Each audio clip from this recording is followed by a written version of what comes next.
Hello दोस्तों, स्वागत है आप सभी का टाइर हब पर। और आज हम आपको बताएंगे कि जर्मनी जो फर्स्ट वर्ल्ड वॉर में पूरी तरीके से बर्बाद हो चुका था, हिटलर के आने के बाद फिर से वो कैसे सेकेंड वर्ल्ड वॉर लड़ने के लिए तैयार हो गया, कैसे उसमें इतने सारे डेवलपमेंट हो गए। हिटलर मानते हैं कि बुरा है, लेकिन डेवलपमेंट के निगाहों से देखे तो हिटलर भाई बहुत ही शानदार व्यक्ति था। डेवलपमेंट उसने जबरदस्त करवाए थे। तो चलो देखते हैं हिटलर ने क्या क्या किया, कैसे जर्मनी को रिकंस्ट्रक्ट किया, पूरी बर्बाद हुई जर्मनी को, जिसमें खुद उसने डेमोक्रेसी को बर्बाद कर दिया था, उसको कैसे सेकेंड वर्ल्ड वॉर लड़ने के लिए तैयार कर दिया। चलो देखते हैं।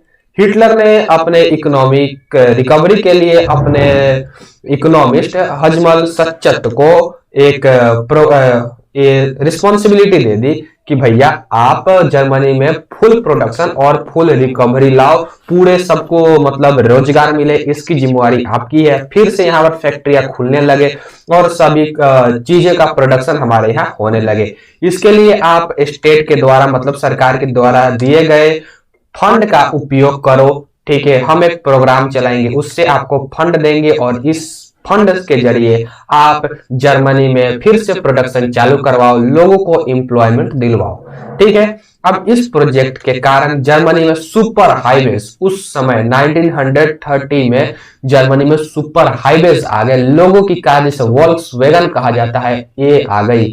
ठीक है, तो वोल्क्सवैगन जो आज की लग्जरी कार में आती है। फॉरेन पॉलिसी में से हिटलर ने भी बहुत ही जल्दी सफलता पा ली। फॉरेन पॉलिसी मतलब विदेश वगैरह से ज्यादा उसको लफड़ा नहीं झेलना पड़ा अभी फिलहाल के लिए। बहुत जल्दी उसने जो मतलब विदेश में करना चाहता था, विदेश नीति जो उसके मतलब पॉलिसी लाना चाहता था विदेश के लिए, उस समय उसको बहुत जल्दी सक्सेस मिल गए।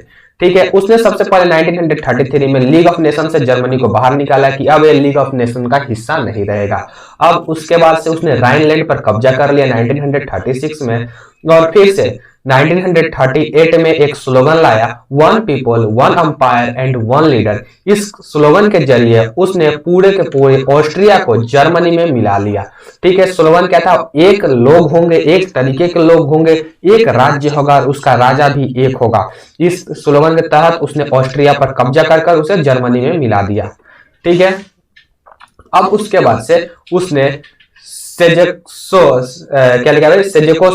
स्लोवाकिया एक देश था, मतलब एक जगह था, उसके अंदर सुडेटनलैंड था जिसमें लोग जर्मन भाषा बोलते थे। अब उसने बोला कि जब ये जर्मन भाषा बोलते हैं तो ये लोग जर्मनी के हैं।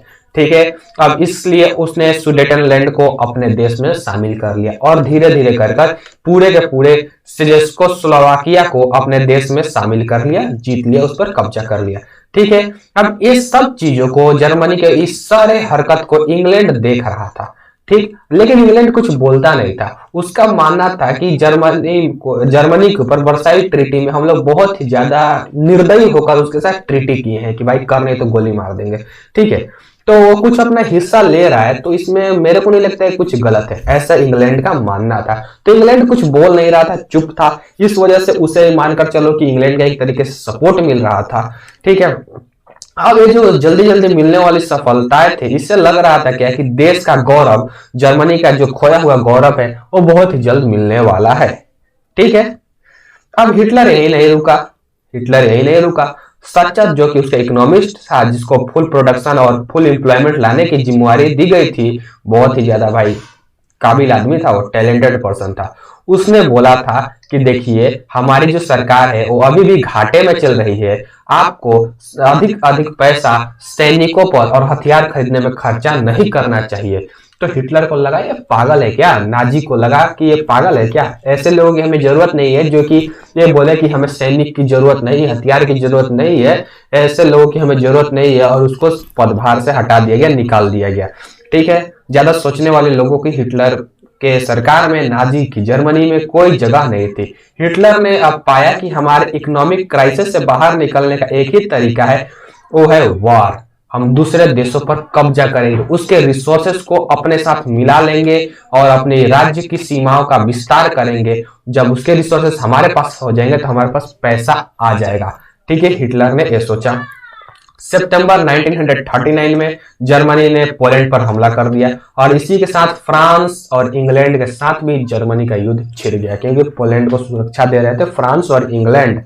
ठीक है, सितंबर 1940 में एक त्रिपार्टी पैक्ट, एक ट्रीटी का नाम है, एक संधि का नाम है त्रिपार्टी पैक्ट, वो साइन की गई जर्मनी, इटली और जापान के बीच में, जिससे क्या हुआ ना कि इंटरनेशनल लेवल पर हिटलर का पावर और भी ज्यादा बढ़ गया। ठीक है, यूरोप के ज्यादातर पार्ट में नाजी के सपोर्ट करने वाले, नाजी के कठपुतली बहुत ही ज्यादा हो चुके थे। ठीक है, उनको ला दिया गया था।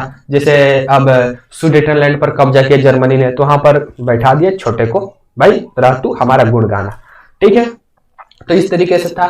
अब 1940 के अंत तक हिटलर अपने पावर के पूरे पीक पर था, बहुत ज्यादा, जो चाहता वो कर सकता था, इतनी पावर उसके पास आ गई थी जर्मनी में।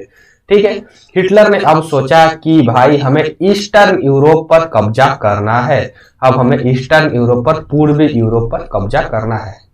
ठीक है, और उसने he wanted to ensure food supplies and living space for Germans, बोला कि जैसे जैसे जर्मनी की पॉपुलेशन बढ़ रही है, हमें एक ज्यादा और विस्तार करने की जरूरत है, जर्मनी की सीमा को बढ़ाने की जरूरत है, लोगों को खाना पीना चाहिए, इसके लिए खेती करने के लिए जगह चाहिए, तो फिर से हम अपने देश का विस्तार करेंगे। जर्मनी का और बेसिकली हिटलर का और नाजी पार्टी का यही सोच था।